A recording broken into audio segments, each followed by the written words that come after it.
আসসালামু আলাইকুম রহমতুল্লাহ। আজকে আমরা জানব হোমিওপ্যাথিক ওষুধ ফর্মিকা রুফা নিয়ে। ফর্মিকা রুফা কোন কোন অঞ্চলে কাজ করে এবং কিভাবে তার সমস্যাগুলো বৃদ্ধি পায়, কিভাবে তার সমস্যাগুলো উপশম হয়, এই কয়েকটা জিনিস আমরা জেনে নেবার চেষ্টা করব। সো ফর্মা ফর্মিকা রুফা প্রথম যে অর্গানটাতে বেশি কাজ করে সেটা হচ্ছে জয়েন্ট। আমাদের দেহের প্রত্যেকটা অর্গানের বা প্রত্যেকটা বোনের একটার সাথে আরেকটার যে কানেকশন, এই কানেকশানগুলোকে আমরা বলি জয়েন্ট। যেমন আমাদের শোল্ডার জয়েন্ট, আমাদের ইলবো জয়েন্ট, আমাদের নি জয়েন্ট, আমাদের রিস্ট জয়েন্ট, এগুলো হচ্ছে আমাদের বডির জয়েন্ট। সো এই জয়েন্টে ফর্মিকা রুফা অনেক ভালো কাজ করে। দ্বিতীয়ত যে অর্গানটিতে অনেক ভালো কাজ করে সেটাকে বলা হচ্ছে স্পাইন বা আমাদের মেরুদণ্ড। এই মেরুদণ্ডের কাজ কি? আমাদের পুরো স্ট্রাকচারকে বা একজন হিউম্যানের বা মানুষের পুরো স্ট্রাকচারকে সে কী করে ধরে রাখে।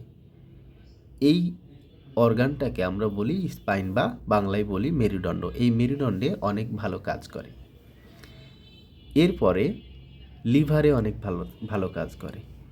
লিভার আমাদের দেহের গুরুত্বপূর্ণ এবং মেজর একটি অর্গান, এবং বলা হয় যে আমাদের দেহের লার্জেস্ট অর্গান হচ্ছে লিভার। সো এই লিভারেও অনেক ভালো কাজ করে। এরপরে কিডনিতে ভালো কাজ করে। আমাদের দেহে দুটি কিডনি অবস্থিত। আমরা জানি যে এটা আমাদের রিব ক্যাজের লোয়ার পোর্শনে অবস্থান করে এবং আমাদের দেহের অতিরিক্ত ফ্লুইড রিমুভ করে, আমাদের দেহে কেমিক্যাল ব্যালেন্স করে, আমাদের দেহ থেকে দেহের যে রক্তের ব্লাড প্রেশার, এই প্রেশারকে সে নিয়ন্ত্রণ করে। এছাড়াও আমাদের দেহে রক্তে তৈরিকৃত কিছু বর্জ্যকে সে নিষ্কাশন করতে সাহায্য করে। এবং ফর্মিকা রুফা কাজ করে মূলত আমাদের রাইট সাইডেড অর্গানে, অর্থাৎ আমাদের দেহের ডান পাশে। ডান পাশে বা ডান দিকে অনেক ভালো কাজ করে। এর সমস্যাগুলো বাড়ে কখন? এর সমস্যাগুলো বাড়ে হচ্ছে কোল্ডে, ওয়েটে বা ঠান্ডা ওয়েদারে, ঠান্ডা বাতাসে, ঠান্ডা কোনো কিছুর সংস্পর্শে, ঠান্ডা ঘরে, ঠান্ডা পোশাকে, এই সমস্ত তার সমস্যায় তার প্রবলেমগুলো বাড়ে। এছাড়া ওয়েট, অর্থাৎ যখন আমরা পানিতে সরাসরি ভিজে যাই বা ভেজা কোনো কিছুর উপরে হাঁটি, ভেজা কোনো কিছুর সংস্পর্শে যখন আমরা থাকি, ভেজা মেঝেতে যখন আমরা হাঁটি, এই সমস্ত জায়গাতে তার প্রবলেমগুলো বেড়ে যায়।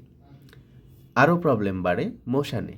যে কোনো ধরনের গতি, নড়াচড়া করছি, বসা থেকে উঠে দাঁড়াচ্ছি, উঠা থেকে বসে যাচ্ছি, এই যে একটা নড়াচড়া, এটাকে আমরা বলি মোশন। এই মোশানে তার সমস্যাগুলো বাড়ে। আরও ইন্টারেস্টিং ফ্যাক্টর হচ্ছে বিফোর স্নো স্টর্ম, যখন স্নো স্টর্ম বা একটা ঝড়ো আবহাওয়া, শীতের দিনের যে একটা ঝড়ো আবহাওয়া যখন আমরা দেখি, তখন কিন্তু এই ফর্মিকা রুফার প্রবলেমগুলো বৃদ্ধি পায় এবং তার উপশমবোধ হয় প্রেসারে। চেপে ধরলে তার উপশমবোধ হয়।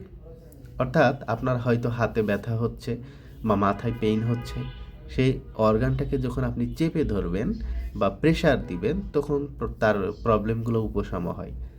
ইম্পর্টেন্ট সিমটমের মধ্যে কি? ইম্পর্টেন্ট সিমটমের মধ্যে হচ্ছে sudden rheumatic or gouty pain. তাহলে তার মধ্যে sudden rheumatic and gouty pain দেখা যাচ্ছে, হঠাৎ করে তার রিউম্যাটিক পেন দেখা যাচ্ছে এবং গাউটি পেন দেখা যাচ্ছে,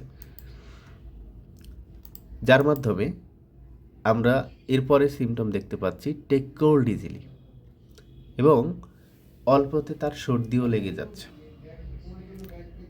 টিউবারকুলোসিস থাকে, টিউবারকুলোসিসের হিস্ট্রি থাকে। শেষের দিকে একটা সিমটম আছে প্রফিড সুইট, অর্থাৎ অনেক বেশি ঘাম উইদাউট রিলিফ, কিন্তু তার কোনো ধরনের রিলিফ হচ্ছে না।